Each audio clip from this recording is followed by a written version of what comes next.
Assalamualaikum warahmatullahi wabarakatuh. Waalaikumsalam warahmatullahi wabarakatuh. Yang saya hormati Bang Eko Wulandanu, SH, selaku anggota DPRD Kutai Kartanegara, dan juga beliau berada di posisi Komisi 1. Semoga sehat selalu, Bang. Amin, insya Allah, amin. Makasih. Amin ya Allah. Dan juga yang saya hormati Bang Marwan SP MSI, selaku Ketua FPK Forum Pembauran Kebangsaan Kutai Kartanegara. Selamat datang Bang Marwan. Semoga sehat selalu, Bang.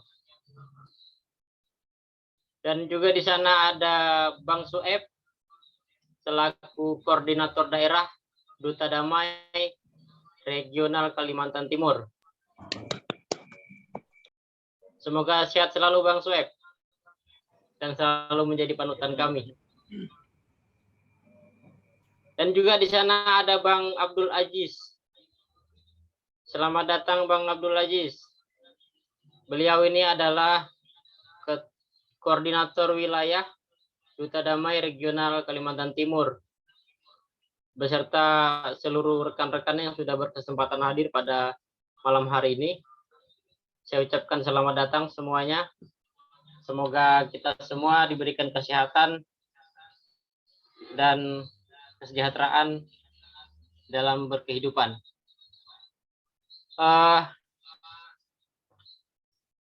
Mungkin langsung saja, tidak usah berlama-lama lagi. Untuk awal diskusi kita akan dimulai oleh Bang Sueb untuk memulai diskusi kita pada malam hari ini. Mungkin kepada beliau saya persilakan Bang Sueb. Baik, bismillahirrahmanirrahim. Assalamualaikum warahmatullahi wabarakatuh. Yang saya hormati abangda saya, Kakanda Haji Marwan SP MSI, dan juga yang saya hormati abangda saya juga, Bang Eko Wulandanu. Beliau juga anggota DPRD Kabupaten Kutai Kartanegara. Mudah-mudahan narasumber kita pada malam hari ini sehat walafiat, dan juga teman-teman undangan yang hadir pada malam hari ini. Amin. Pertama-tama mari kita panjatkan puja dan puji syukur atas kehadirat Allah Subhanahu wa taala, Tuhan yang Maha Esa, yang selalu memberikan kekuatan dan kesehatan kepada kita semua, sehingga pada malam hari ini kita dapat bersilaturahmi meskipun dalam berbentuk virtual.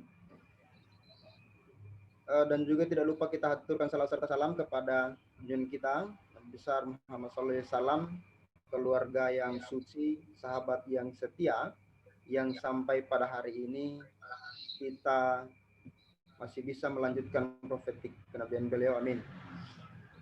Langsung saja, tidak banyak yang ingin saya sampaikan dalam diskusi atau dialog pada malam hari ini.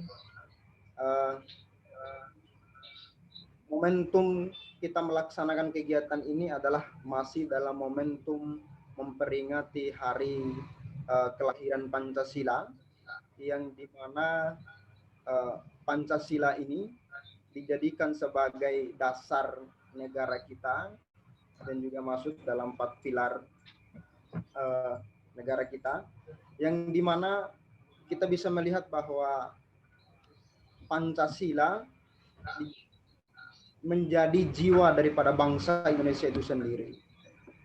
Kenapa saya katakan yang menjadi jiwa daripada bangsa Indonesia kita? Karena Pancasila, di dalam Pancasila terdapat nilai-nilai kehidupan yang di dalam masyarakat itu bangsa Indonesia melalui penjabaran instrumentalnya bahwa sebagai acuan hidup yang merupakan cita-cita yang ingin dicapai dari bangsa Indonesia itu sendiri.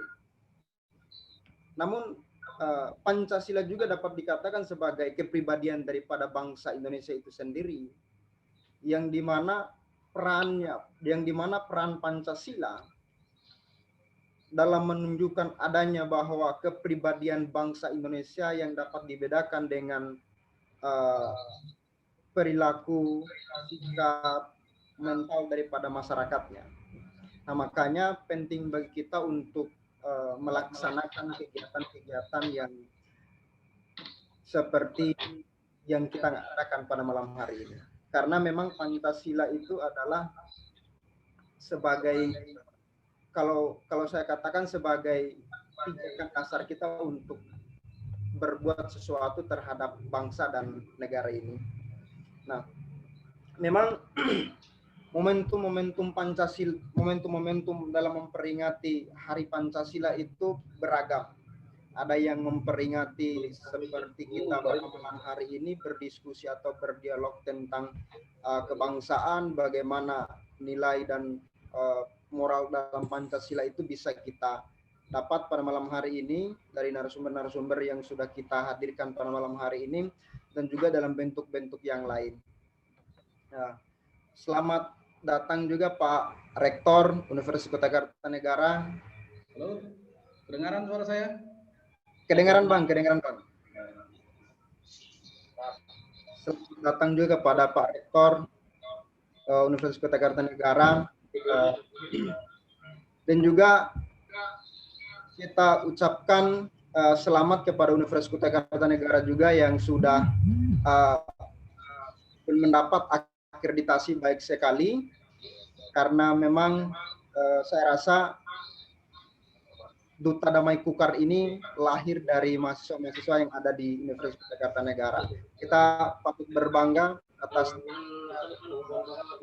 akreditasi baik sekali Universitas Kertanegara. Nah, mungkin itu sambutan awal saya untuk dalam kegiatan diskusi ini. Lebih dan kurangnya saya mohon maaf. Assalamualaikum warahmatullahi wabarakatuh. Waalaikumsalam warahmatullahi wabarakatuh. Baik, terima kasih Bang Suhaib atas penyampaian awalnya atau sambutannya, luar biasa sekali. Beliau mengatakan bahwa Pancasila sebagai dasar kita dalam berbuat untuk bangsa dan negara. Artinya Pancasila ini sebagai dasar kita untuk bergerak melanjutkan misi-misi kenegaraan atau misi-misi kebangsaan. Baik, selamat datang Bang Erwin selaku Rektor Unikarta. Semoga sehat selalu Bang.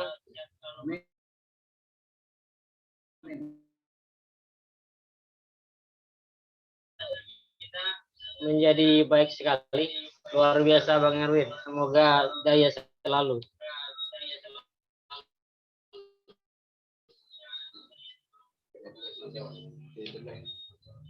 Oke, selanjutnya Bang Marwan yang akan melanjutkan diskusi kita pada malam hari ini. Selamat datang Bang Marwan. Assalamualaikum ya. Apa kabar Bang? Sehat ya Bang? Alhamdulillah sehat ya. Oh, alhamdulillah, semoga sehat selalu Bang Marwan.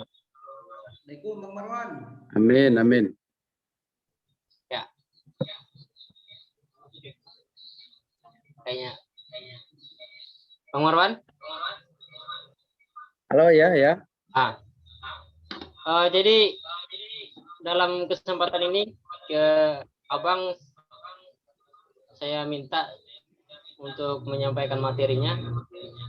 Jadi Bang Marwan ini adalah Ketua Forum Pembauran Kebangsaan Kota Kertanegara.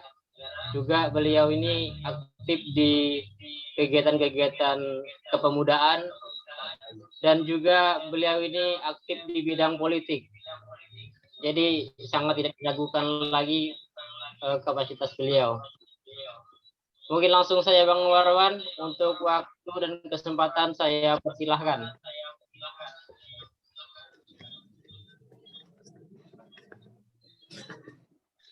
Baik. Makasih. Bismillahirrahmanirrahim. Assalamualaikum warahmatullahi wabarakatuh. Waalaikumsalam warahmatullahi wabarakatuh. Halo. Waalaikumsalam warahmatullahi Waalaikumsalam warahmatullahi wabarakatuh. Kedengaran suara saya? Dengaran Pak. Baik.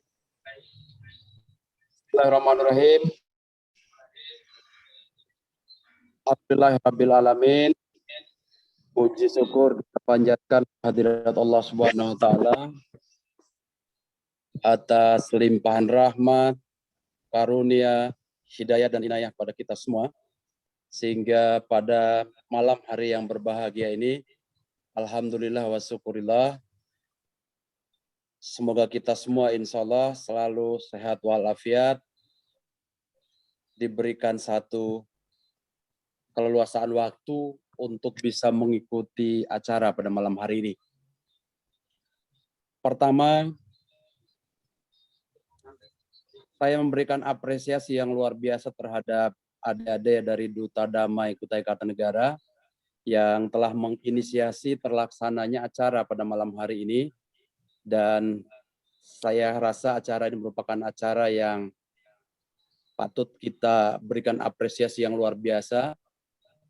Para pemuda Kutai Kartanegara sadar akan artinya, sadar akan kepentingan berbangsa dan bernegara, mempertahankan negara kesatuan Republik Indonesia yang sama-sama kita cinta ini. Yang saya hormati para narasumber, ada Pak Erwin, Rektor Unikarta, kemudian Mas Eko dari Komisi 1 DPRD Kutai Kartanegara, dan adik-adik Duta Damai, dan rekan-rekan saya sebagian ada yang sudah ikut di dalam Zoom ini, dari rekan-rekan saya dari Forum Pembauran Kebangsaan Kabupaten Kutai Kartanegara. Sedikit saya bercerita bahwa Forum Pembauran Kebangsaan Kutai Kartanegara ini adalah merupakan forum bentukan pemerintah yang mana di dalamnya mengakomodir seluruh suku dan paguyuban yang hidup di Kutai Kartanegara ini. Sekedar informasi bahwa Kutai Kartanegara dihuni oleh lebih kurang 22 suku besar yang hidup berdampingan, hidup bersama-sama membangun Kutai Kartanegara yang sama-sama kita cinta ini. Bapak Ibu sekalian yang saya hormati, terima kasih atas kepercayaan yang diberikan kepada kami Forum Pembauran Kebangsaan Kabupaten Kutai Kartanegara untuk mengisi materi pada malam hari ini. Saya akan menggunakan waktu ini lebih kurang 5 sampai maksimal 10 menit untuk menyampaikan beberapa pointer-pointer yang nanti akan menjadi bahan diskusi bagi kita semua. Hadirin sekalian yang saya hormati, bahwa Indonesia ini adalah merupakan negara yang sangat besar, negara yang sangat luas, negara yang sangat heterogen, negara yang terdiri dari pulau-pulau, negara yang terdiri dari beberapa suku, ratusan suku bangsa, ratusan bahasa. Maka Indonesia yang sangat luas ini, Bapak Ibu sekalian yang saya hormati, didirikan, ditopang dengan 4 pilar yang sangat kokoh. 4 pilar itu yang pertama adalah NKRI, kemudian Pancasila, Undang-Undang Dasar 1945, dan Bhinneka Tunggal Ika. 2 poin yang ingin saya sampaikan pada malam hari ini terkait Pancasila dan Bhinneka Tunggal Ika. Bapak Ibu sekalian, Pancasila merupakan alat pemersatu bagi kita semua. Adanya Pancasila ini menyatukan seluruh yang berbeda-beda di antara kita. Salah satu poin yang menjadi satu perhatian saya pada malam hari ini adalah tentang sila ketiga terkait persatuan Indonesia. Penting bagi kita untuk bisa membangun dan mempertahankan negara kesatuan Republik Indonesia ini dengan tetap menjunjung tinggi sila ketiga persatuan Indonesia. Yang namanya persatuan itu, Bapak Ibu sekalian, tentu saja terdiri dari beberapa perbedaan-perbedaan.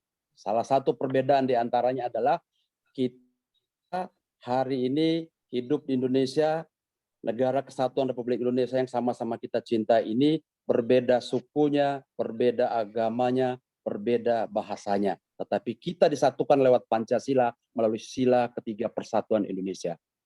ketika para pendiri bangsa ini mendirikan bangsa ketika zaman dulu gitu kan.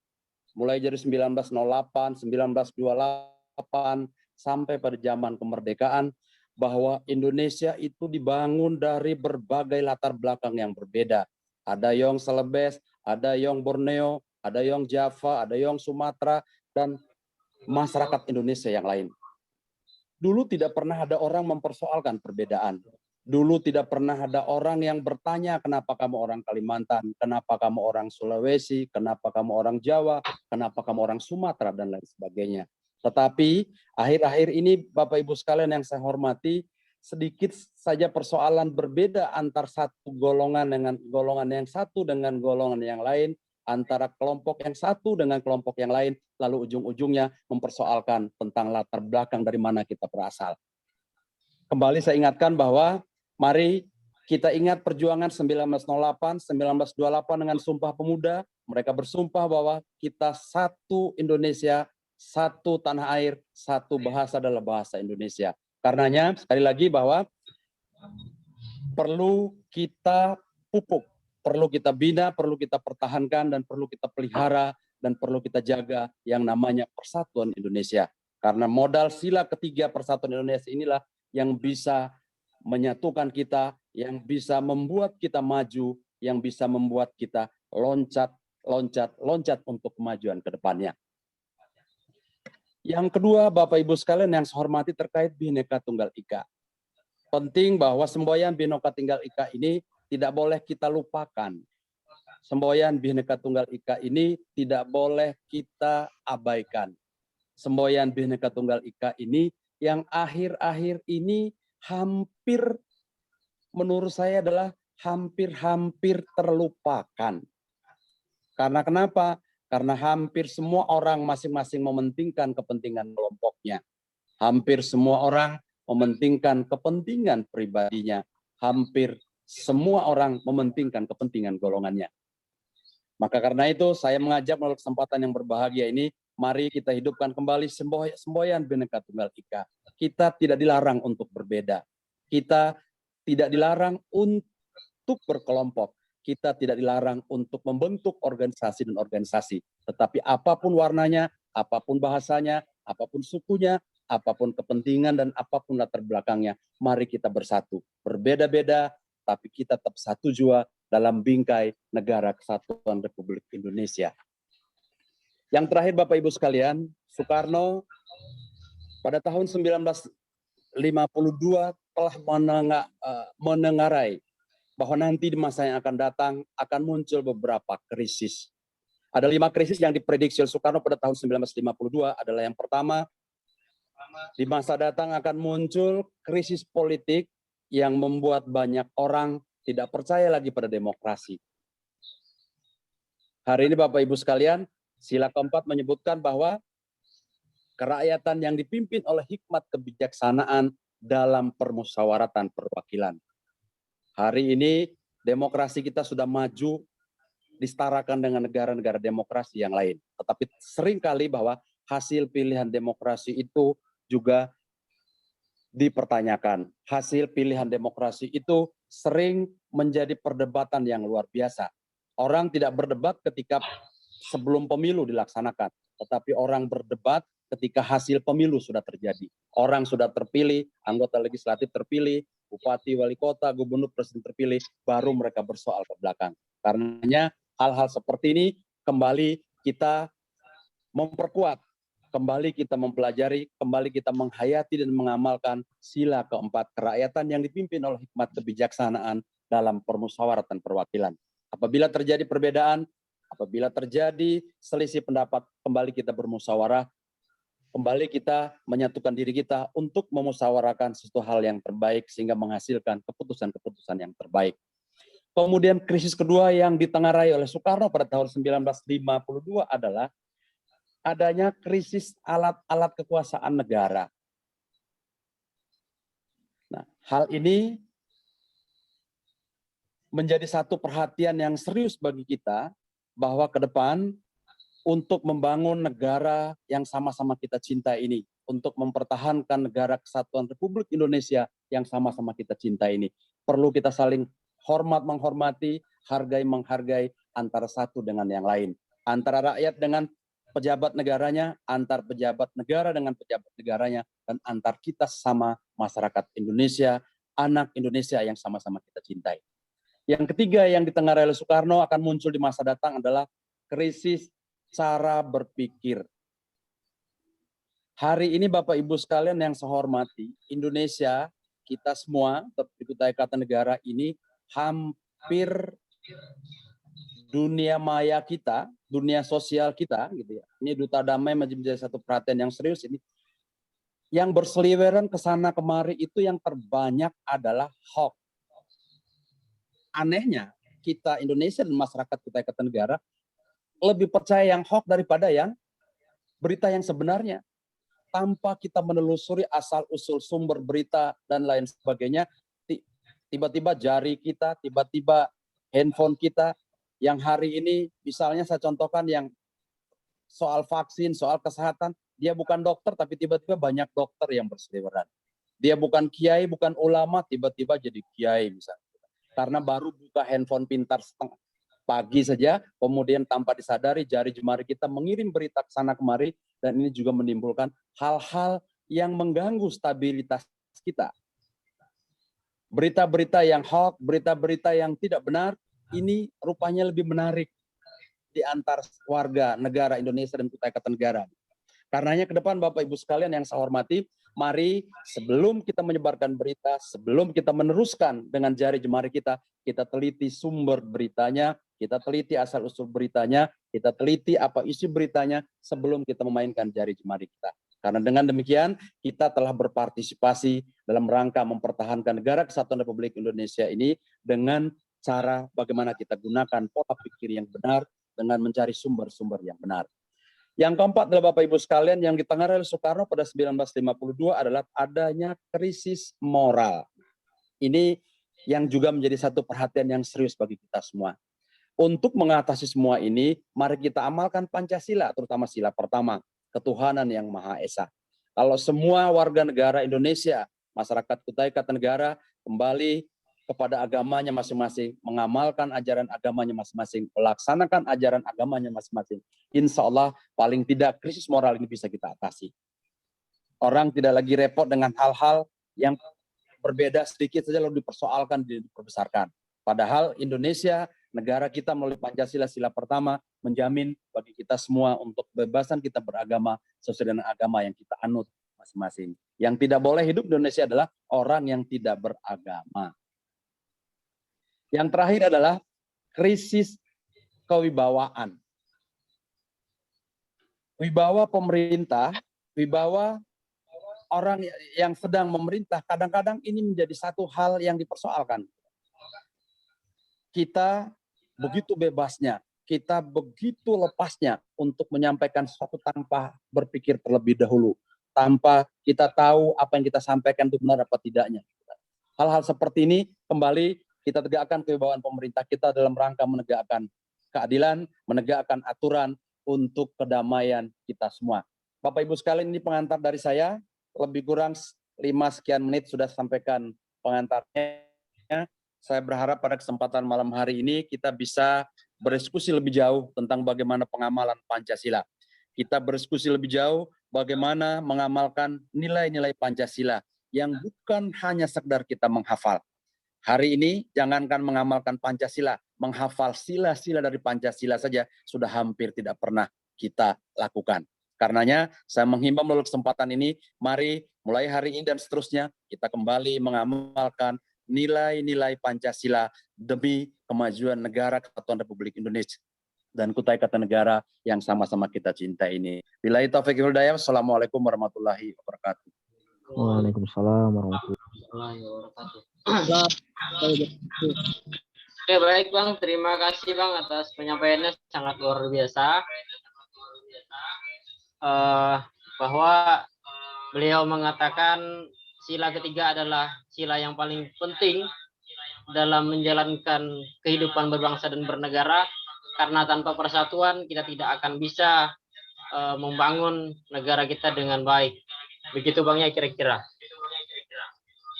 Ya. Oke Pak, baik. Selanjutnya Bang Erwin. Halo Bang. Halo, kedengaran suara saya? Oke, kedengaran Bang. Kedengaran ya? Ya. Apa kabar Bang? Baik, baik. Alhamdulillah. Terima kasih Bang telah memenuhi undangan kami. Ya, ya. Mungkin langsung saja untuk Bang Erwin. Jadi Bang Erwin ini selaku Rektor Unikarta dan juga beliau berprofesi sebagai advokat, dan beliau ini juga aktif di bidang akademisi dan aktif di bidang politik. Baik, langsung saja Bang, waktu dan kesempatan saya persilakan. Bismillahirrahmanirrahim. Assalamualaikum warahmatullahi wabarakatuh. Waalaikumsalam. Semoga sehat selalu. Juga buat Bung Eko Danu mungkin hadir pada hari ini. Ya, pembicara kedua. Mudah-mudahan selalu dalam keadaan sehat dan semua peserta webinar malam hari ini dalam keadaan yang sehat.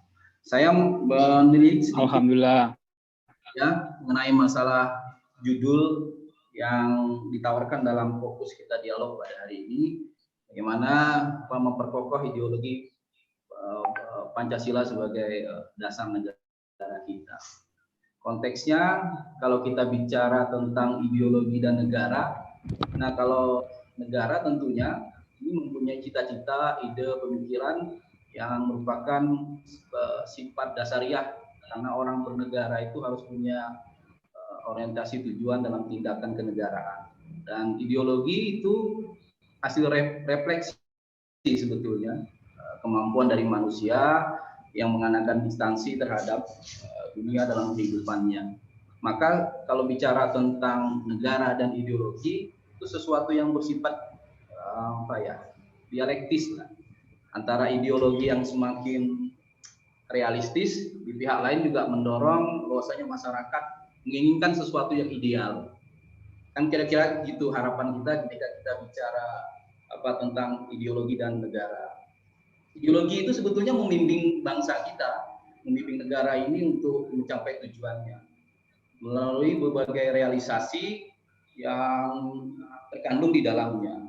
Maka itu kalau bicara ideologi, dalam teorinya selalu ada orang bilang ideologi itu sebagai sistem of idea. Dia merupakan satu kesatuan sistem yang dirancang, dibangun untuk mencapai satu tujuan. Jadi dia tidak harus bersatu padu dalam mencapai tujuan.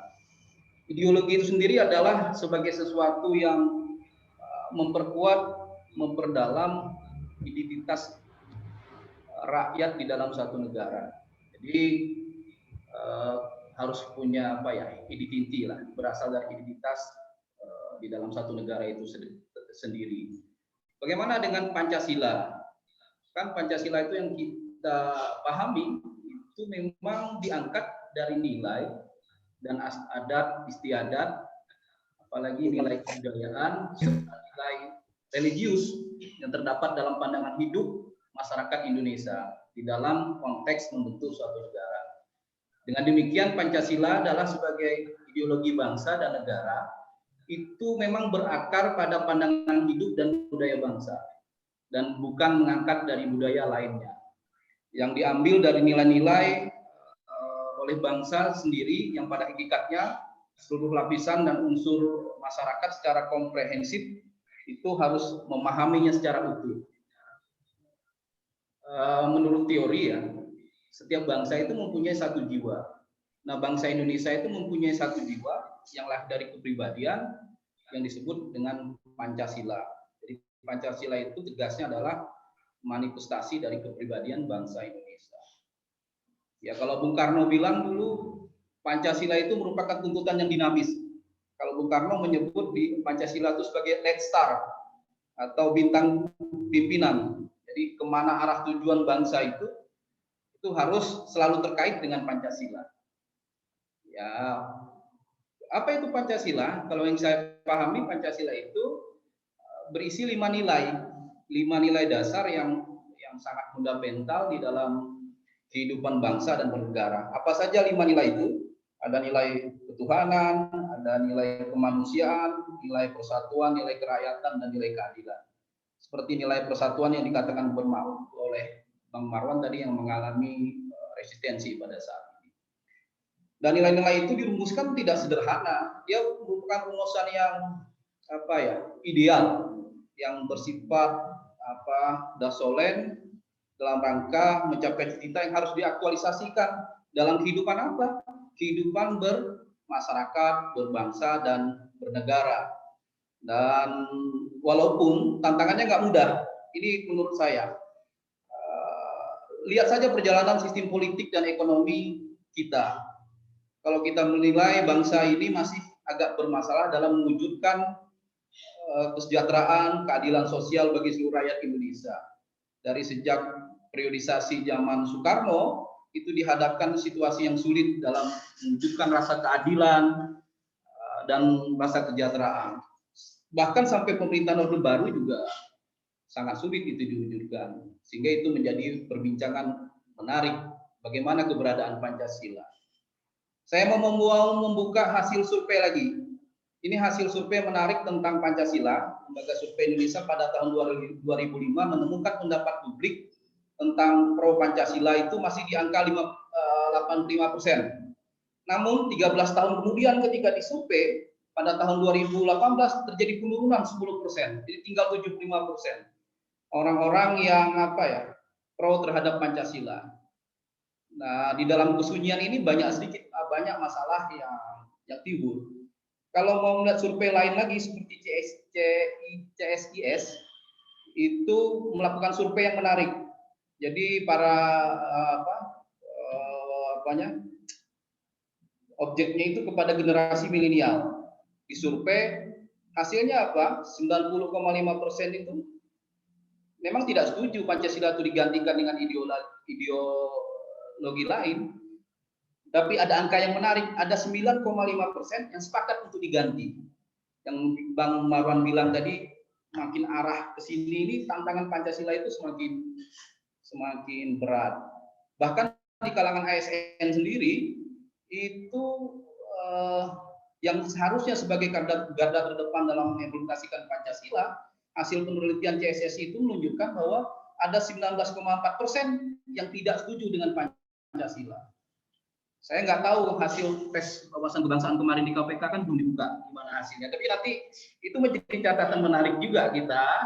Mudah-mudahan yang diasumsikan terjadi penurunan. Yang penting asal tidak menuduh kepada paham-paham lain. Itu nanti menjadi hal menarik di dalam riset-riset yang akan dilakukan di bangsa ini. Itu menandakan apa? Menandakan bahwasanya ada masalah di Pancasila sebagai ideologi negara di bangsa ini.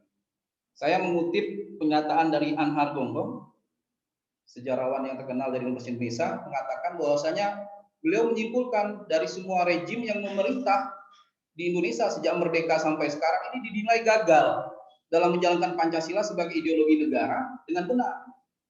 Buktinya carut marut ini berasal memang tidak kurang pahamnya kita terhadap ideologi Pancasila. Ini menurut beliau. Jadi ini menjadi catatan-catatan menarik di dalam riset yang nanti kita diskusikan. Ditambah lagi ini terjadi memang ada kesalahan struktur dan sistematis. Ada kekosongan model kata beliau dalam pembinaan Pancasila di masa 20 tahun ini. Kalau zaman saya dulu, mungkin zaman Bang Marwan mungkin mengikuti juga ada yang namanya P4 ya. Pada tahun 1998 BP7 itu dibubarkan pada tahun 1999. Penataran P4 dulu. Ya, dan Pancasila itu Bang Marwan ya menjadi mata pelajaran yang spesial, yang memang wajib untuk kita.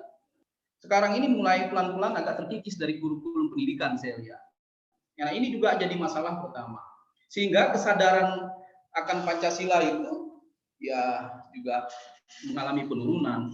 Belum lagi penguatan Pancasila itu hanya kalau melihat keberadaan BPIP ya, sekarang ini kan dasarnya hanya Perpres nomor 7 tahun 2018. Bagaimana mungkin pemerintah itu pembinaan ideologi Pancasila itu hanya diserahkan kepada sebuah Perpres, penetrasinya nggak cukup. Harusnya dia berada di bawah undang-undang. ini memang bangsa kita ini bolak-balik memang apa ya, mencari bentuk yang memang saya pikir dari awal dikembalikan lagi, sehingga terjadi hambatan utama dalam gerak internalisasi sosialisasi Pancasila, sehingga dia tidak membumi baik itu di masyarakat maupun di hati para rakyatnya, sehingga agak kesulitan sekarang.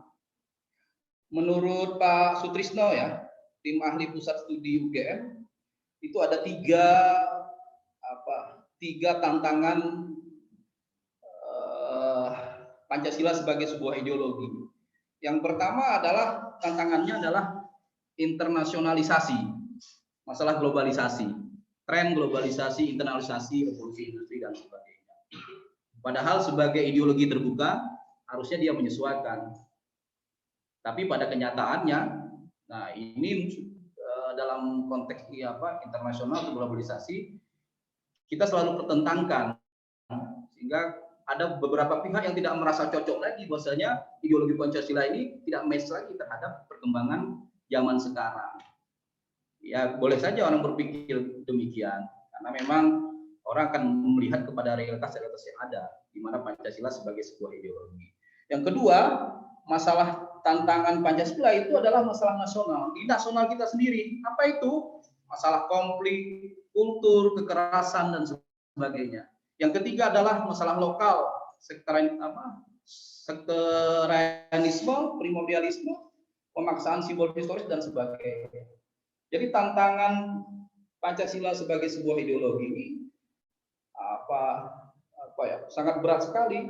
Maka itu caranya adalah pemerintah dan masyarakat, saya pikir harus mendorong tumbuhnya pusat pendidikan dan pembudayaan Pancasila secara komprehensif, kreatif dan dinamis, nanti agar kesadaran berpancasila itu terjaga dari generasi ke generasi. Dan saya nggak yakin ini bisa dirawat. Kalau saya tanya kepada generasi milenial, mungkin agak sulit memahami Pancasila. Saya dulu kami di kampus itu tiap tahun ada perlombaan tentang Pancasila. Mungkin Bang Baron ikut dulu ya, penataran paper kita ada lombanya itu Bang. Saya termasuk juara 3 lomba diskusi di tingkat Kaltim waktu itu mewakili Unikarta, dan itu merupakan kebanggaan, sehingga ya agak sedikit paham dan mengerti tentang ideologi Pancasila. Dan kegiatan sekarang agak kurang. Pertanyaan selanjutnya, kesimpulannya adalah apa yang harus dibenahi sebetulnya di Pancasila. Yang pertama saya pikir yang harus dibenahi adalah terkait dengan pendidikan. Ini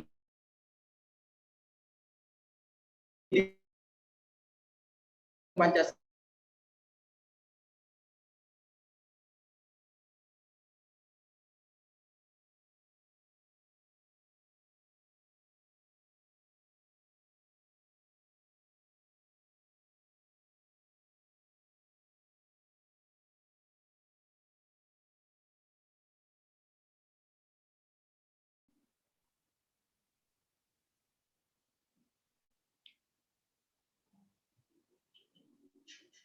Mic-nya bang.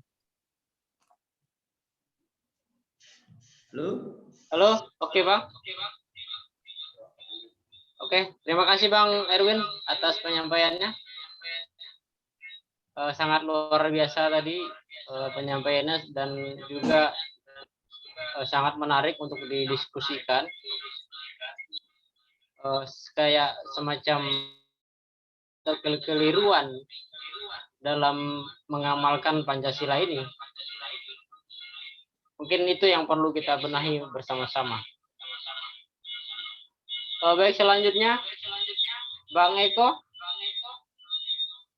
Ya, suara saya kedengaran? Oke, kedengaran Bang.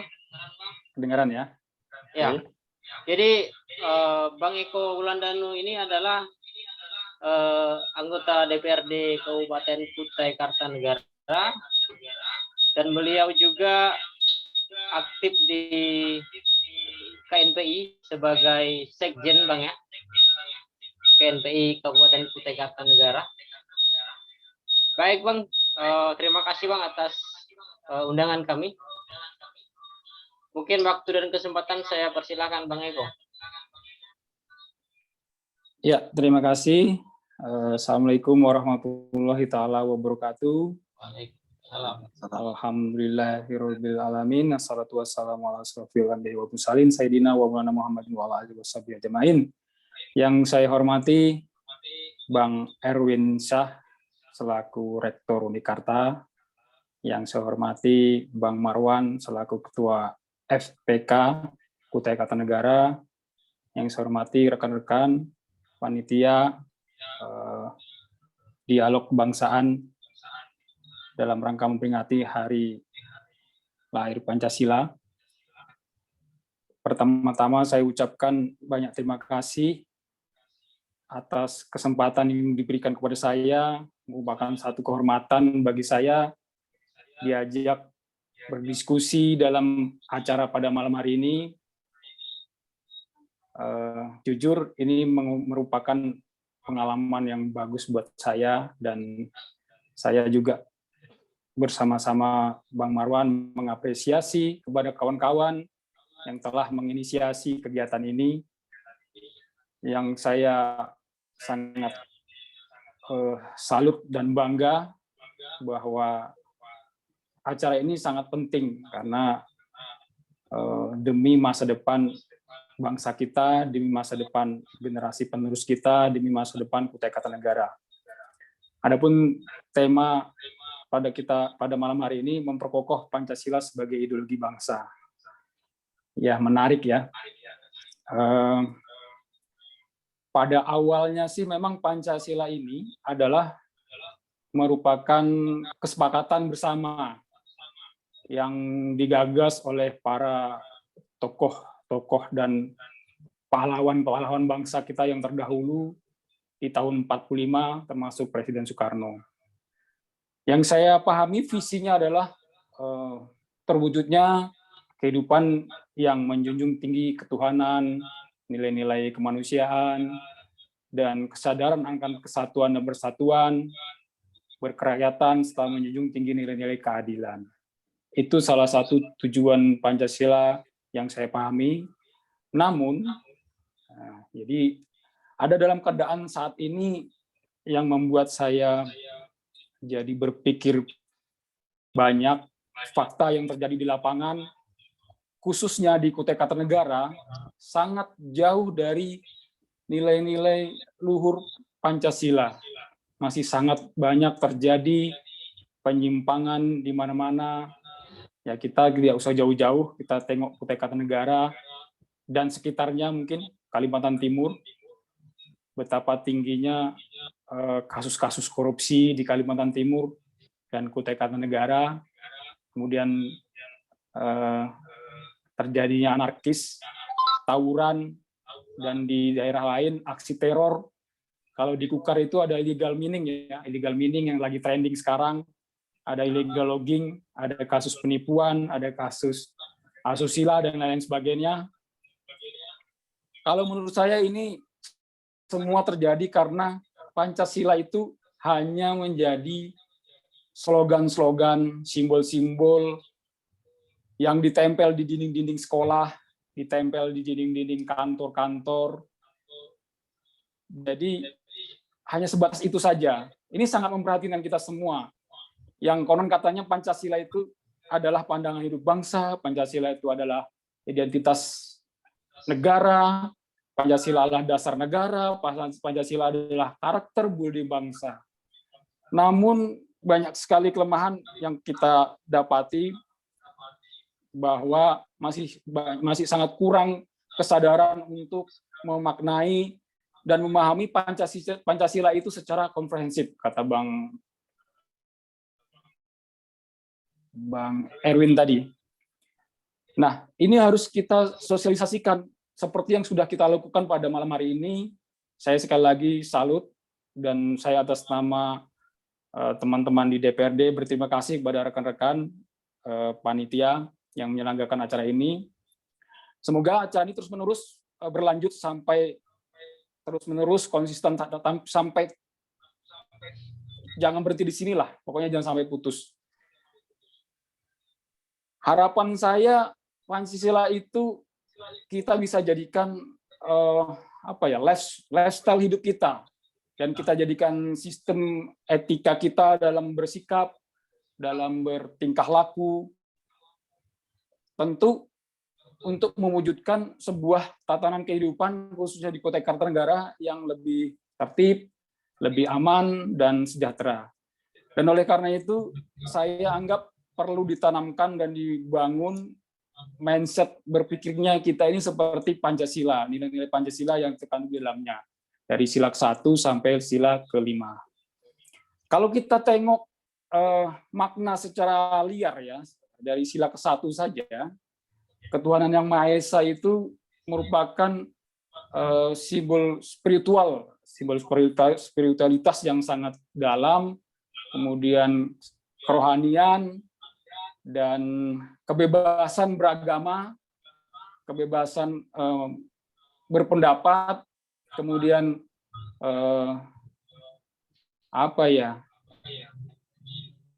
berakhlak mulia tentunya. Jadi dari satu sila ini udah luar biasa kalau kita amalkan. Belum lagi sila-sila yang lain, misalnya sila kedua, kemanusiaan yang adil beradab, ini adalah tentang bersosialisasi, tentang kemanusiaan, tentang saling tolong-menolong sesama manusia, tentang saling menghormati harkat dan martabat manusia. Jadi ini luar biasa kalau kita amalkan. Kemudian yang ketiga, seperti yang disampaikan Bang Marwan tadi, kesadaran akan adanya persatuan dan kesatuan sangat penting, walaupun berbeda agama, suku, ras, budaya, culture, dan lain sebagainya, kita harus tetap bersatu, supaya kita tidak terpecah belah. Belum lagi yang keempat dan kelima, ya kan? Kita contoh yang kelima, kalau pemimpin kita di seluruh Indonesia ini bersikap adil, tidak memihak salah satu komunitas saja, bersikap adil kepada seluruh masyarakat Indonesia, tentu Indonesia ini akan makmur sejahtera gitu. Jadi poinnya adalah kalau kita mengamalkan nilai-nilai Pancasila ini dalam kehidupan kita sehari-hari, udah selesai masalah kita. Persoalannya kan kita selama ini terlalu banyak berteori, terlalu banyak terlalu banyak pembahasan, tapi prakteknya masih kurang. Nah, ini perlu kita sama-sama kita ikrarkan dalam pertemuan ini. Mari sama-sama kita diskusikan agar kehidupan berbangsa dan negara pada umumnya Indonesia dan Kutai Kartanegara pada khususnya. Dan tak lupa saya ucapkan terima kasih juga kepada para narasumber, terkhusus Bang Marwan dan Bang Erwin yang bersedia menjadi narasumber, karena ini ilmu ini bagus sekali buat adik-adik kita dan buat saya pribadi juga, gitu kan, banyak pelajaran yang saya ambil. Dan yang terakhir sebelum kita berdiskusi, saya berpikir yang paling efektif itu adalah menurut saya harus kita mulai dari sekarang, dari diri kita sendiri dulu. Dari diri kita sendiri dulu, mari masing-masing, terutama yang semua yang hadir dalam acara ini, mari kita sama-sama mempraktekkan, sama-sama menginspirasi, sama-sama mengamalkan nilai-nilai luhur Pancasila dalam kehidupan kita sehari-hari. Jadi kita lebih, mohon maaf kalau saya salah ngomong, lebih menitik beratkan kepada fokus aplikatif. Jadi praktek nilai-nilai Pancasila dalam kehidupan kita sehari-hari. Daripada kita terlalu banyak pembahasan teori yang membuat kita jadi terbebani, jadi pusing juga kan. Intinya sebenarnya ini akhlak juga ini. Kalau saya boleh jujur, sebenarnya nilai-nilai Pancasila ini ada dalam Al-Quran semua. Ini adalah nilai-nilai Islam. Dan pernah juga saya baca di Bible itu, ternyata Pancasila itu ada di sana gitu.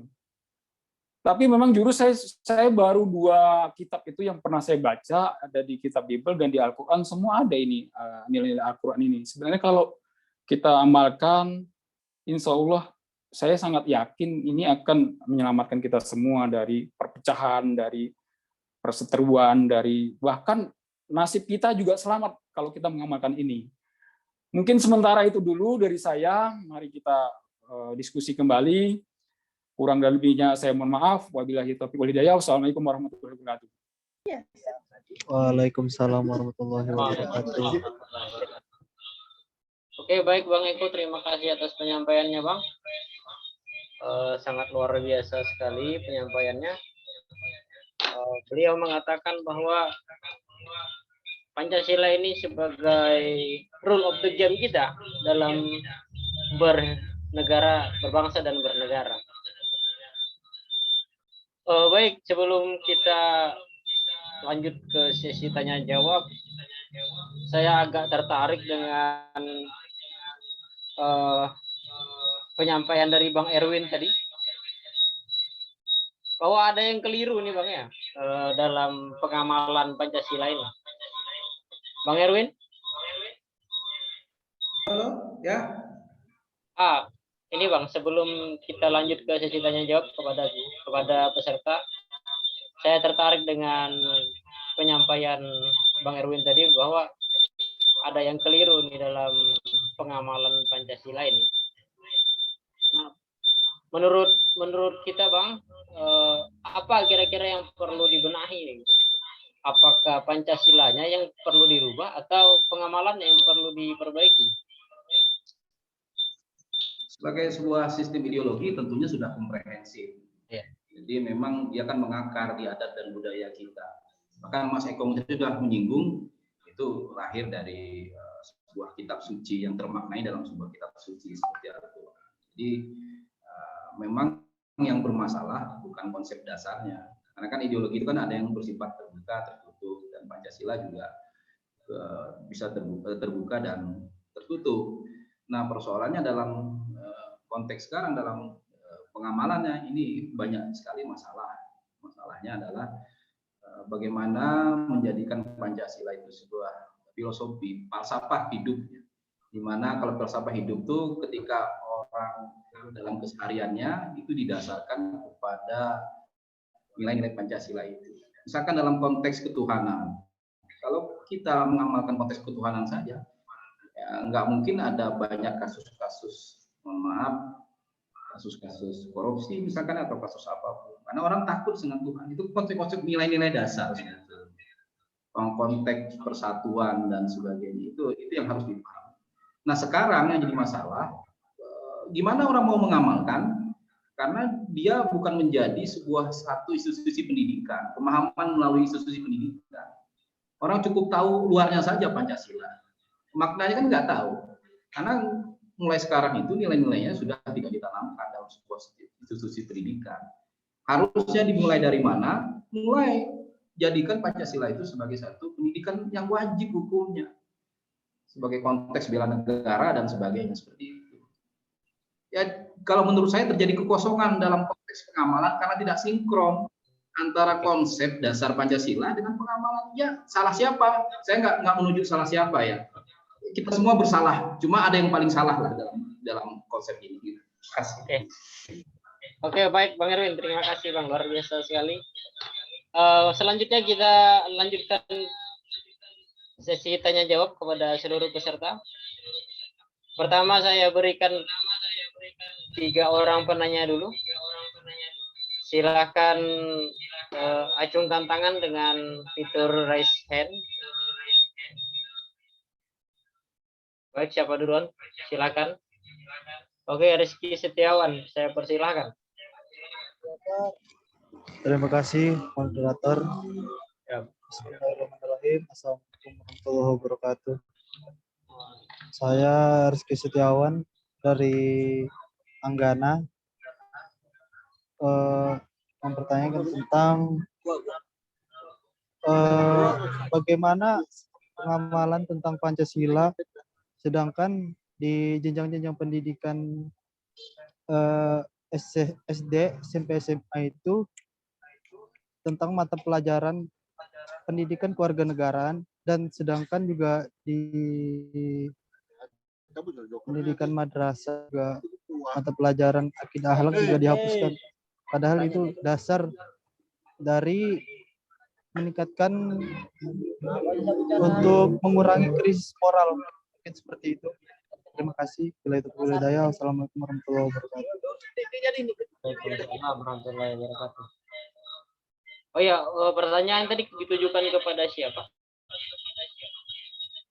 kepada Kepada Pak Marwan. Oke, siap.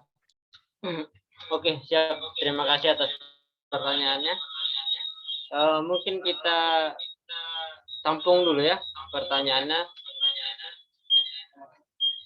Oke, selanjutnya ada yang ingin bertanya, silakan. Gunakan fitur raise hand. Angkat tangannya.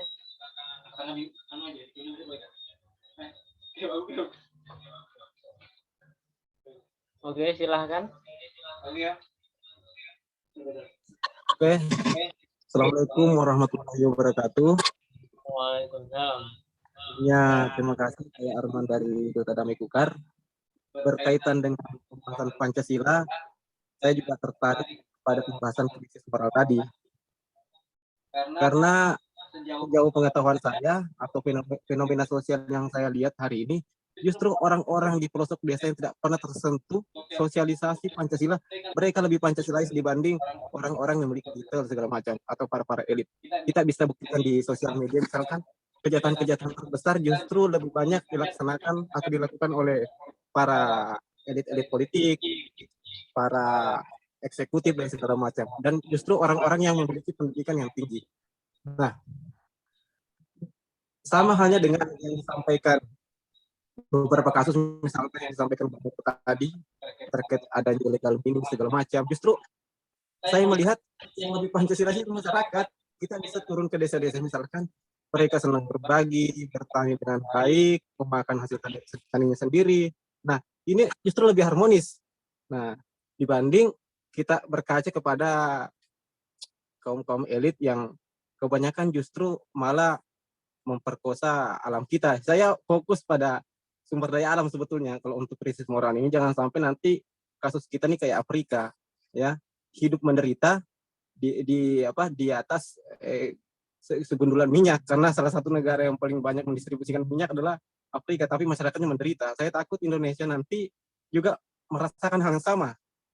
Nah, harapannya atau pertanyaan saya, bagaimana kita menyikapi krisis moral ini?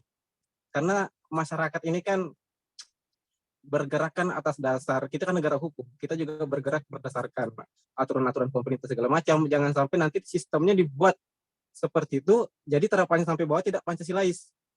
Itu Kanda Kekeo. Jadi pertanyaan saya. Assalamualaikum warahmatullahi wabarakatuh. Waalaikumsalam warahmatullahi wabarakatuh. Terima kasih Bang Arman atas pertanyaannya, luar biasa sekali. Mungkin ada lagi yang ingin bertanya? Silakan angkat tangannya, menggunakan fitur raise hand.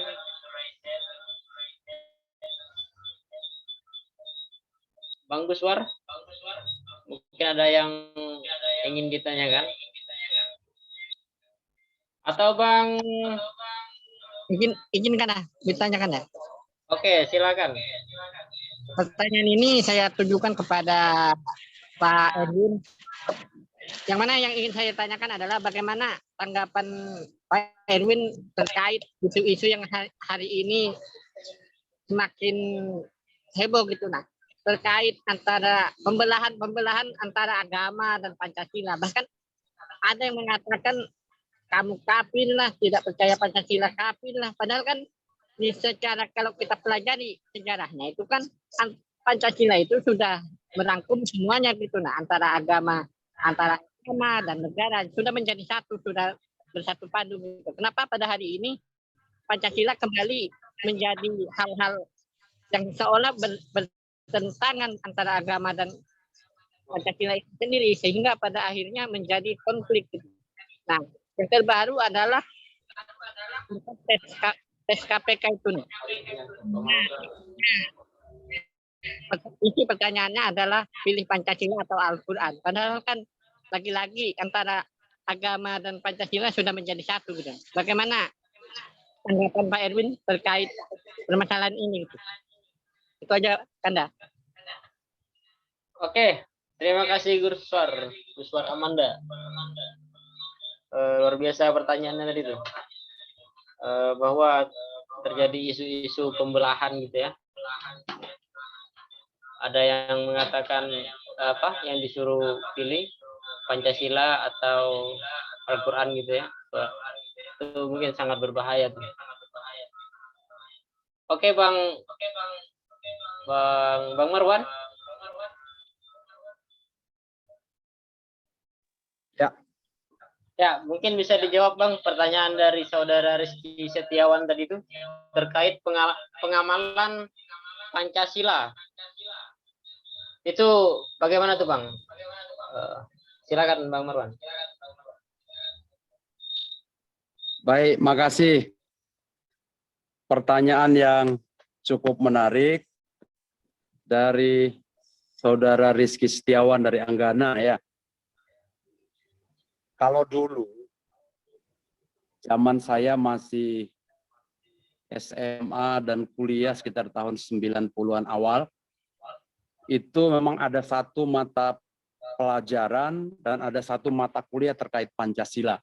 Bahkan setiap orang mau masuk, dinyatakan baru boleh mulai kuliah pertama, itu harus telah mengikuti penataran P4 dan dinyatakan lulus. Nah, kalau tidak lulus berarti dia harus mengikuti penataran P4 terlebih dahulu, baru bisa memulai perkuliahan awal.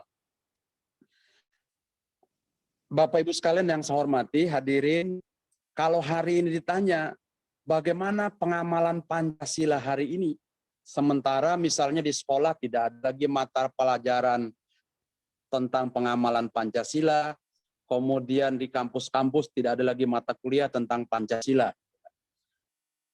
Pancasila itu harus kita pahami sebagai satu, seperti kata Pak Erdan, sebagai satu ideologi gitu kan, yang memiliki nilai-nilai. Nah, kalau kita cerita pengalaman misalnya dengan orang di sekolah misalnya ada mata pelajaran agama hari ini. Mata pelajaran agama itu juga merupakan bagian dari pengamalan Pancasila. Karena sila pertama menjamin bahwa warga negara Indonesia diberikan kebebasan untuk melaksanakan ajaran-ajaran agamanya. Ketika kita mempelajari satu mata pelajaran agama di sekolah kita masing-masing, yang Muslim mata pelajaran agama Islam, kemudian yang lain juga mata pelajaran agama yang lain. Itu dulu juga merupakan salah satu bentuk dari pengamalan Pancasila itu sendiri. Karena Pancasila itu hari ini tidak harus diajarkan khusus mengenai mata pelajaran Pancasila misalnya. Karena Pancasila itu yang terdiri daripada 5 nilai dasar tadi itu telah dijabarkan dalam bentuk mata pelajaran yang lain. Pertanyaannya hari ini, kita konsisten nggak melaksanakan ajaran agama itu? Kalau kita konsisten melaksanakan ajaran agama kita masing-masing, maka itu juga merupakan bentuk dari pengamalan nilai Pancasila adalah sila pertama. Yang selanjutnya misalnya, tentang persatuan Indonesia misalnya. Hari ini gitu kan, bagaimana bentuk pengamalan Pancasila, terutama sila ketiga tentang memelihara dan menjaga persatuan Indonesia. Salah satu bentuknya adalah dengan kita menjaga, kita tidak ikut mempengaruhi dan memprovokasi orang lain untuk memecah belah negara kesatuan Republik Indonesia ini. Misalnya, gitu kan, seperti yang saya katakan di awal bahwa hari ini orang kita Indonesia ini lebih menarik mengirimkan berita-berita yang hoax yang memecah belah kesatuan dan persatuan di antara kita daripada mengamalkan nilai-nilai yang membuat kita bertahan bersatu untuk mempertahankan persatuan negara Republik Indonesia yang sama-sama cinta ini. Bentuk pengamalannya adalah dengan kita tidak melakukan provokasi, dengan kita tidak melakukan propaganda berita-berita yang membuat kita terpecah belah, dengan tidak menghasut orang lain, dengan tidak melakukan ujaran kebencian misalnya. Itu adalah merupakan bentuk pengamalan nilai-nilai Pancasila yang diajarkan oleh Pancasila itu sendiri. Memang hari ini yang salah satu yang hilang dari pengamalan itu tentang gotong royong. Kalau dulu, zaman dulu orang gotong royong itu hampir setiap waktu. Hari ini contoh saja misalnya kalau banjir itu yang disalahkan siapa? Pasti yang disalahkan pemerintah. Pernah nggak kita berpikir bahwa bagaimana kita lakukan gotong royong misalnya pembersihan parit dengan menjaga supaya jangan buang sampah sembarangan misalnya. Itu juga merupakan bentuk pengamalan daripada nilai-nilai Pancasila. nilai-nilai gotong royong itu hari ini harus kita tumbuhkan, harus kita galakkan kembali supaya pengamalan nilai Pancasila dari hal yang terkecil terlebih dahulu. Nggak usah misalnya berpikir yang terlalu jauh, nggak usah yang berpikir bisa terlalu berat-berat. Ayo, dalam kehidupan kita sehari-hari, mari kita coba amalkan nilai-nilai Pancasila ini. Pertama misalnya dengan menjalankan perintah agama kita masing-masing. Itu juga merupakan pengamalan nilai sila pertama. Kemanusiaan yang adil dan beradab. Kita harus responsif terhadap rasa pri kemanusiaan. Kita harus memberikan satu perhatian terhadap saudara-saudara kita misalnya yang sedang mengalami musibah misalnya. Itu juga bentuk pengamalan nilai Pancasila. Yang ketiga misalnya dengan persatuan seperti saya katakan tadi. Jangan membuat berita-berita yang provokasi. Jangan melakukan ujaran kebencian. Itu juga merupakan pengamalan daripada nilai-nilai Pancasila. Yang keempat misalnya, kerakyatan yang dipimpin. Bentuk pengamalannya apa? Dengan kita berpartisipasi aktif dalam setiap momen, dalam setiap event, dalam setiap pesta demokrasi juga itu merupakan salah satu bentuk pengamalan nilai-nilai Pancasila. Begitu juga seterusnya. Saya kira mungkin itu beberapa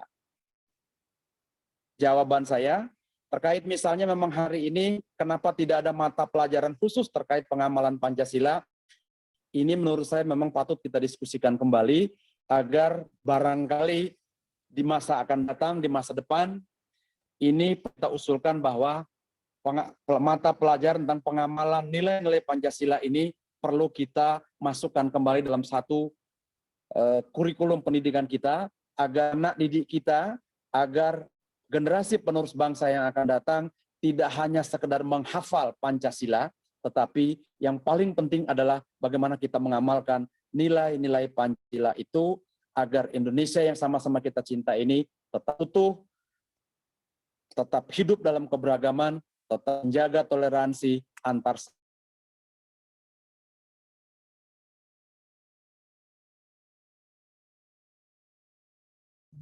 Terima kasih. Assalamualaikum warahmatullahi wabarakatuh. Oke, baik. Terima kasih Bang Marwan. Oke, mungkin kita lanjut lagi. Pertanyaan dari saudara Arman tadi bahwa kita mengalami krisis moral yang pertanyaannya ini ditujukan kepada Bang Eko. Terkait krisis moral Bang Eko. Bang Eko?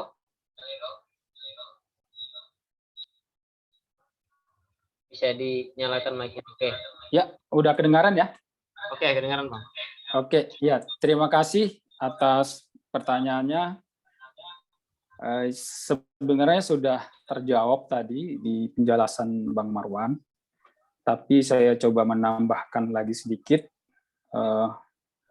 Poinnya, moralitas dalam kehidupan kita itu sebenarnya bisa dibentuk. Ya kan?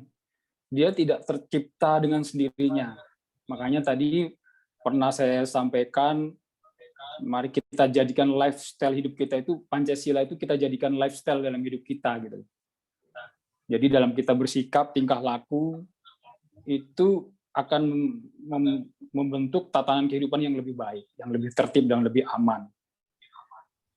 Saya ingin mengambil contoh negara-negara di Timur Tengah, khususnya negara-negara Islam yang mengalami kehancuran. Ya, saya kasih contoh dua negara saja, dua negara Yaman dan Libya. Itu negara Islam yang mengalami kehancuran. Kenapa? Karena memang di sana nggak ada Pancasila gitu.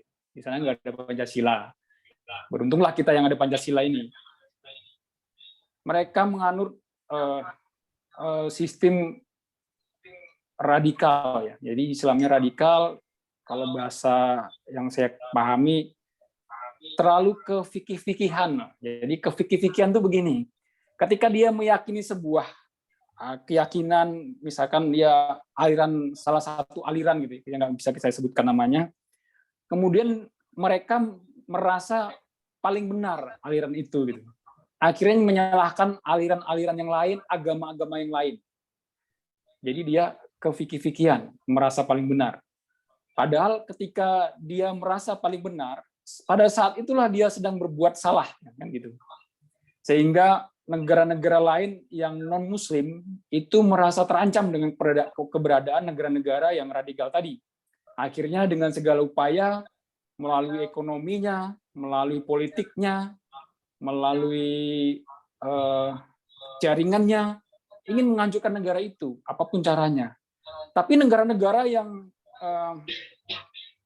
negara-negara Islam dan negara lainnya yang mengedepankan saling menghormati antar sesama umat beragama, toleransinya tinggi, itu semua aman, semua nggak diganggu oleh negara-negara adidaya itu. Gitu. Saya rasa salah satu contoh yang bisa kita ambil hikmahnya dari tempat kita, negara Indonesia. Kalau mau moral kita baik, ya itu tadi, kita harus secara konsisten seperti yang disampaikan Bang Marwan, mengamalkan nilai-nilai agama yang diajarinya, yang diajarkan oleh agamanya, secara konsisten, menjauhi segala larangannya, melaksanakan segala perintahnya, dan lain sebagainya. Dan kalau sila-sila Pancasila ini betul-betul dipahami, dimaknai, kita betul-betul ingin mempelajari, memaknai, memahami Pancasila itu secara komprehensif, ini justru akan membantu hidup kita masing-masing, justru membantu juga bukan hanya hidup kita, tapi bangsa kita akan terbantu gitu. Kalau semua bersama-sama membangun culture, membangun budaya di negara kita untuk berpancasila, berpancasila. Orang yang melaksanakan Pancasila secara sungguh-sungguh, secara menyeluruh, saya yakin moralnya pasti baik. Begitu sebaliknya kalau tidak mengamalkan Pancasila secara sungguh-sungguh, ya kebalikannya lah gitu. Saya kira begitu, sederhananya begitu. Dan saran saya sih sebaiknya walaupun sementara ini mata pelajaran Pancasila dihilangkan, kita tetap karena Pancasila ini kan ada dalam pembukaan Undang-Undang Dasar 45, jadi nggak bisa dihilangkan tuh Pancasila. Cuma dengan 75% warga negara Indonesia yang masih mendukung Pancasila inilah kita maksimalkan untuk mempengaruhi yang lain, yang 25% itu, untuk menginspirasi yang 25% itu bahwa nilai-nilai Pancasila ini gawat, ini luar biasa gitu loh. Ini akhlakul karimah gitu kalau bahasa Islamnya. Ini akhlak mulia kalau secara umumnya. Kenapa nggak kita jadikan budaya culture hidup kita gitu? Saya kira itu dulu yang mungkin bisa saya sampaikan. Sekian, terima kasih. Oke. Baik, terima kasih Bang Eko atas jawabannya, luar biasa sekali. Artinya kita perlu jadikan Pancasila ini sebagai rule of the game kita dalam menjalankan kehidupan berbangsa dan bernegara. Juga konsisten dalam mengamalkan perintah-perintah agama, itu juga turut serta dalam mengamalkan Pancasila. Kira-kira begitu. Begitu Bang Arman. Selanjutnya pertanyaan dari Bang Kuswar yang ditujukan kepada Bang Erwin terkait isu pembelahan gitu kan, yang dimana ada yang mengatakan yang disuruh memilih Pancasila atau Al-Quran gitu ya, ini sangat berbahaya, mengancam Pancasila mungkin ya. Oke, Bang Erwin, silakan Bang Erwin. Ya, terima kasih.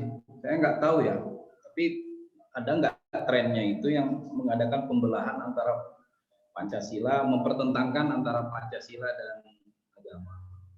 Tapi saya menyadari karena selama 20 tahun ini terjadi kekosongan secara terstruktur dan sistematis di dalam konsep Pancasila.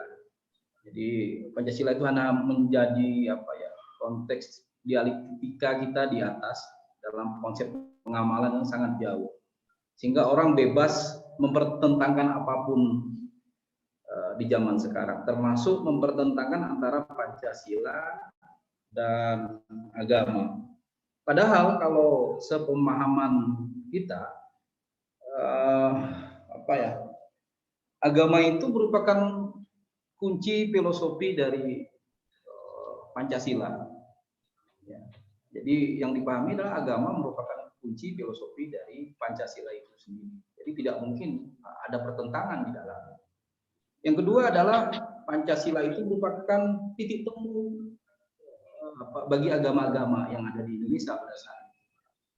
Jadi kalaupun ada yang mempertentangkan, ini malah aneh lagi kalau menurut pandangan saya. Karena ada sesuatu yang sangat jauh berbeda. Jadi tapi kenyataannya memang ada yang coba memisahkan antara Pancasila dan agama. Tapi itu saya anggap sebagai modus. Ya, kadang-kadang kan Pancasila sekarang ini tantangan yang luar biasa adalah Pancasila itu digunakan sebagai modus dalam modus untuk menjudge sesuatu. Orang mudah sekali mengatakan seseorang itu tidak Pancasilais, lalu mempertentangkannya dengan hal-hal agama. Ini juga repot karena memang konsep dasarnya tidak seperti itu. Saya juga menyayangkan, ini juga contoh misalkan, saya mohon maaf kalau ada yang tersinggung ya, tentang tes wawasan kebangsaan. Kan ini kan menarik kemarin kalau kita mau cermati. Ada yang menganggap bahwasanya tes wawasan kebangsaan itu menganggap bahwasanya penuh dengan intrik-intrik yang selalu mempertentangkan antara salah satunya agama dan menganggap orang tidak Pancasilais. Ketika orang tidak mengakui Pancasila, lebih mementingkan agama, tidak mengakui Pancasila, itu dianggap juga sesuatu yang radikal. Nah, konteks ini mungkin perlu kajian lagi kalau menurut saya. Karena konsep dasarnya sebetulnya tidak perlu dipertentangkan. Sangat jauh sekali kalau bicara Pancasila dan agama. Justru yang paling baik adalah kita mencari titik temunya. Karena memang sejarahnya memang Pancasila itu lahir, katakan Bu Eko dan Bu Marwan tadi, lahir dari memang konsep-konsep dalam kehidupan beragama yang ada. Selain dia lahir juga dari akar yang kuat nilai-nilai identitas bangsa. Jadi memang tidak perlu dipertentangkan. Tapi yang perlu disayangkan adalah kan memang akhir-akhir ini saya melihat ada yang coba mempertentangkan dengan tuduhan-tuduhan yang mungkin tidak begitu tepat menurut saya. Itu merupakan dasar kita untuk menguatkan kembali Pancasila, menginternalisasikan lagi Pancasila. Selama 20 tahun ini terjadi kekosongan saya menganggap, sejak dibubarkannya BP7 dan sebagainya.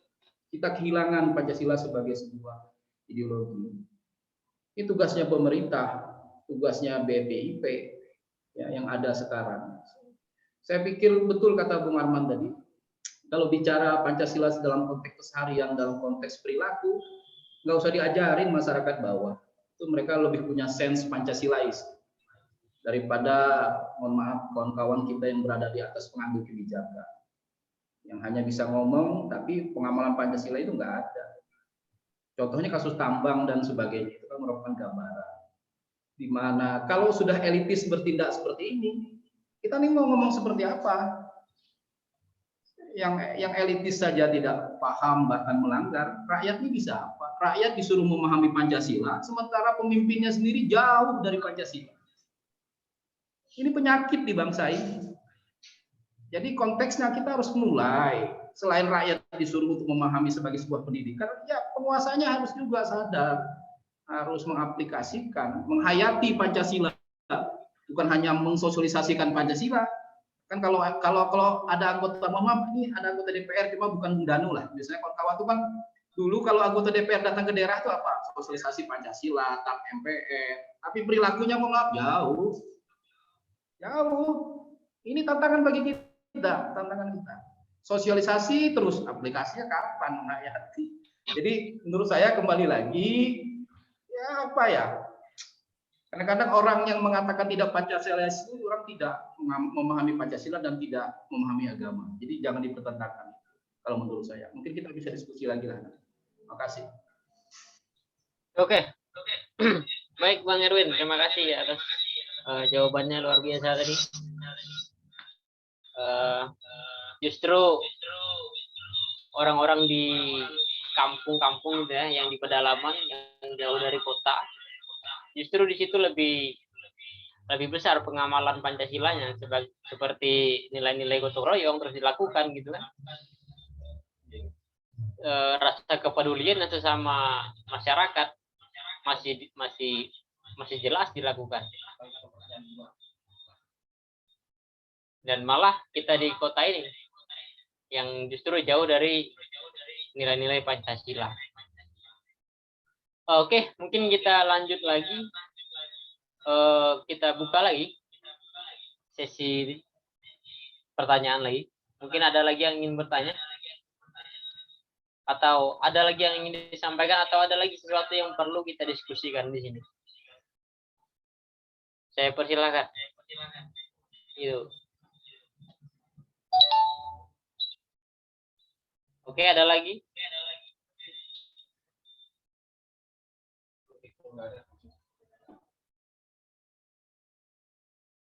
Kalau nggak ada, kita akhiri.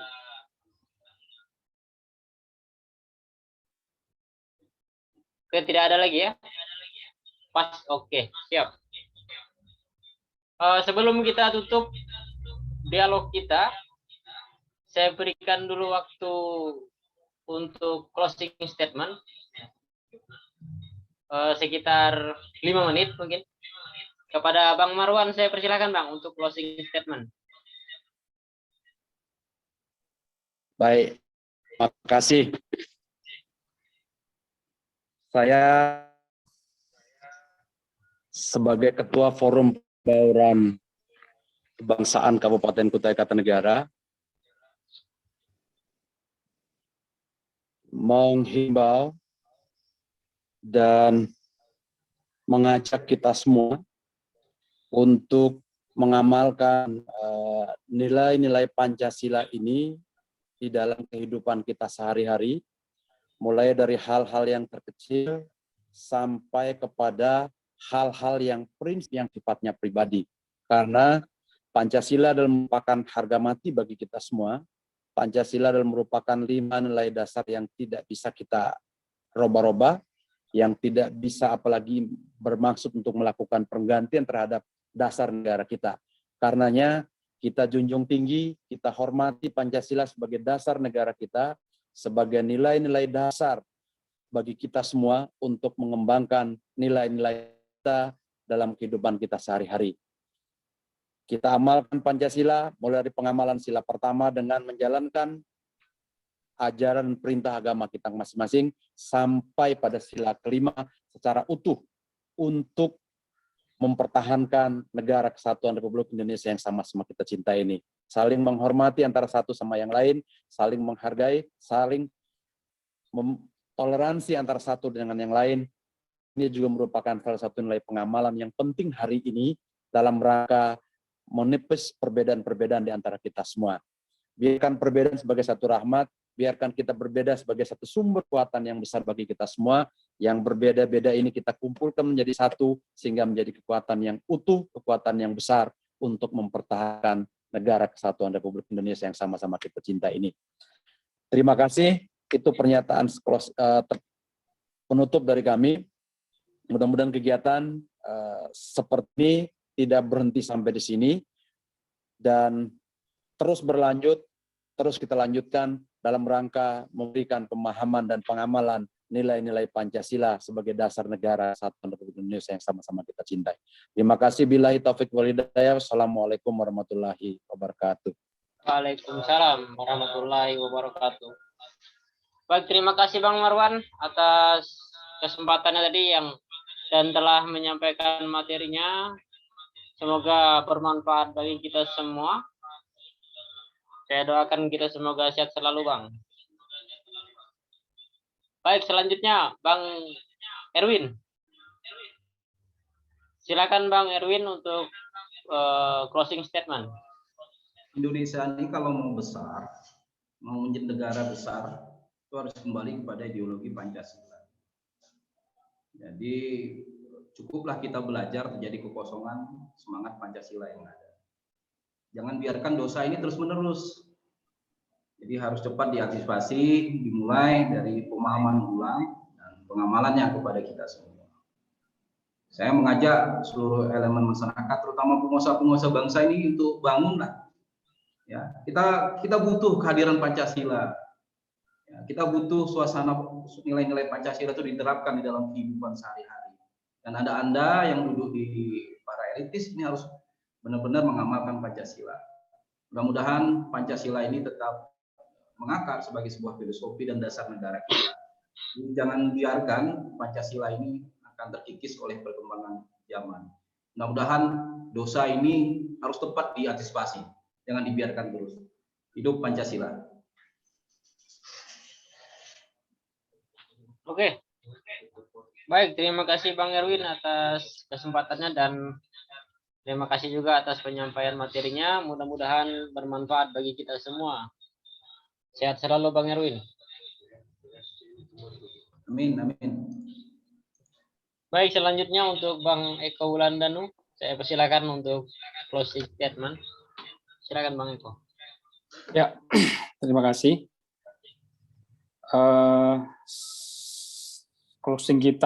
Closing saya pikir tidak jauh berbeda dengan Bang Marwan dan Bang Erwin. Tentu memang poinnya itu ya. Poinnya itu, mari kita sama-sama berfokus kepada aplikatif nilai-nilai Pancasila dalam kehidupan kita sehari-hari. Jadikan Pancasila itu sebagai lifestyle hidup kita untuk membangun sikap tingkah laku yang excellent di kehidupan bermasyarakat. Agar semua impian, semua harapan yang kita tanamkan bisa terwujud.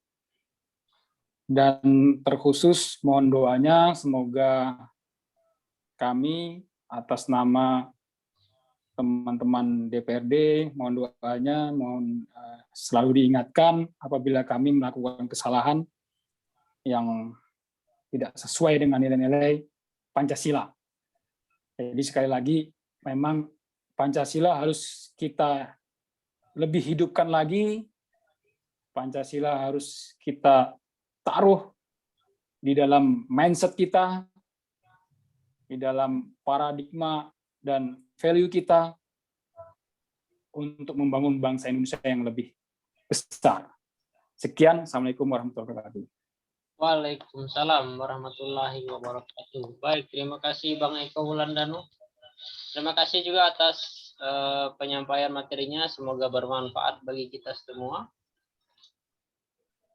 Semoga sehat selalu Bang Eko dan teman-teman mahasiswa selalu mengingatkan DPRD mungkin ketika terjadi kesalahan gitu kan, pasti teman-teman mahasiswa selalu mengingatkan. Baik, tadi kita sudah berpanjang lebar di sini mengulas tentang memperkokoh Pancasila sebagai ideologi bangsa. Diulas tadi dari sisi pengamalannya bagaimana, kemudian tantangan Pancasila itu bagaimana, dari mana kita harus memulai Pancasila ini sebagai ideologi kita berbangsa dan bernegara. Nah, artinya Pancasila ini tidak hanya untuk diucapkan, namun juga perlu diterapkan dalam kehidupan sehari-hari. Terima kasih juga atas seluruh peserta partisipan yang telah bertahan sampai akhir untuk mengikuti diskusi kita pada malam hari ini. Saya ucapkan terima kasih yang sebesar-besarnya. Apabila dalam penyampaian kami terjadi kesalahan, saya mohon maaf sebesar-besarnya sebagai moderator. Dan ada quotes dari Zulkifli Hasan. Perilaku Pancasila adalah mempersatukan, bukan memisahkan. Kita semua Pancasila, kita semua Indonesia. Beri tepuk tangan dulu untuk kita semua. Terima kasih semuanya. Billahi taufiq wal hidayah. Wassalamualaikum warahmatullahi wabarakatuh. Waalaikumsalam warahmatullahi wabarakatuh. Mohon izin Lip ya. Ya, Bang.